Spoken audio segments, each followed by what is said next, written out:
السلام عليكم ورحمة الله وبركاته. ازيكم حبايب قلبي؟ عاملين ايه؟ يا رب تكونوا بخير وفي اتم صحة واحسن حال. بصوا بقى، صباح المكسرات وصباح الحاجة الحلوة وصباح الحاجة المعسلة. هنعمل النهاردة طاجن رز بالفرن.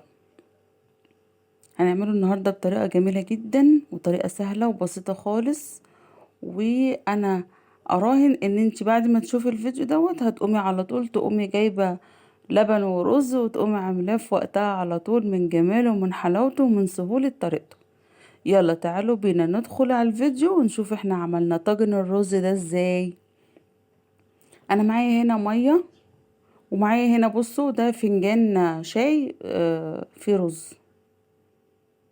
انا هعمل ده كمية بسيطة خالص، هعمل كمية كيلو لبن، فانا عشان كده حطيت فنجان الرز. تمام.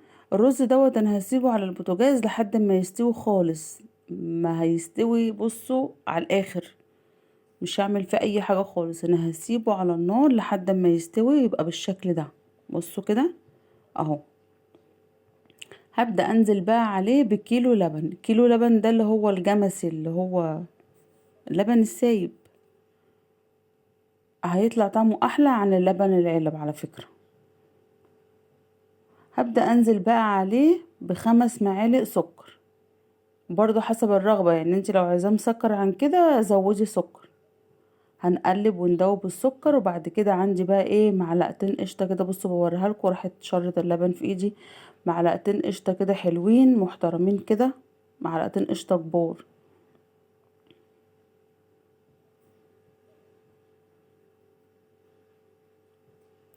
بعد معلقتين القشطة هحط له معلقتين كريم شانتيه.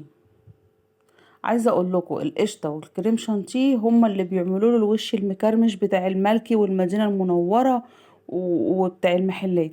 احنا بقى النهارده هنعمله في البيت بطريقه ام ملك وبودي، وهيطلع في منتهى الجمال، احلى من اي رز بلبن بره. وهتشوفوا النتيجه معانا. بصوا الطواجن دي اللي انا اشتريتها معاكم، الرز ابو لبن ما تخلوهوش تخين وما تحطلوش نشا، لان هو لما بيقعد بيرخي النشا بتاعه وبيتخن. فانت عشان يبقى الرز بتاعك طعمه جميل وخفيف كده ما تحطلوش نشا خالص. بصوا هيبقى الرز بالشكل ده كده. انا بقى هصبه في الطواجن بتاعتي. هو الكيلو كيلو اللبن ده على الرز هيجي 4 طواجن من ده، هيبقى بالشكل ده كده. الخطوة بقى اللي جاية اللي هعرفك فيها ازاي تخليله الوش بتاعه زي المحلات، رز بلبن فرن بالشكل ده كده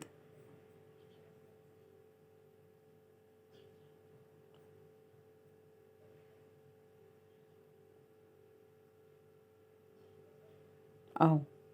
كده انا صبيته، هصبه هيجوا في 4 طواجن بالظبط. الخطوة دي بقى هي اللي هتخلي وشه مكرمل زي اللي ايه المحلات بالظبط. هنعمل ايه؟ معايا هنا معلقة سكر، هرش معلقة السكر على الوش كده بالشكل ده. هي معلقة السكر ديت هي اللي هتكرمله، هتكرمله، هنشوف دلوقتي هتكرمله ازاي. انا هحطه عندي هنا تحت الشواية في الفرن. لو انت عندك البشبوري اللي هو بيحمر الوش تمام زي الفل، ما عندكيش اعملي زي كده بالظبط. رشي معلقة السكر على الوش وقومي مدخلاه تحت الشواية في الفرن، وخلاص خلص الرز بلبن بتاعنا. بصوا الوش المكرمش ده هو ده بتاع المحلات. ده نتيجة ايه؟ نتيجة القشطة والكريم شانتيه، وكمان السكر اللي احنا حطيناه على الوش. ايه رأيكم؟ ايه رأيكم كده؟ بصوا بقى على الجمال والحلاوة، حاجة جميلة جدا. اتمنى ان انتوا تجربوها وتسعدوا ولادكم وتملي بيتك كله خير. استودعكم في رعاية الله وامنه، والسلام عليكم ورحمة الله وبركاته.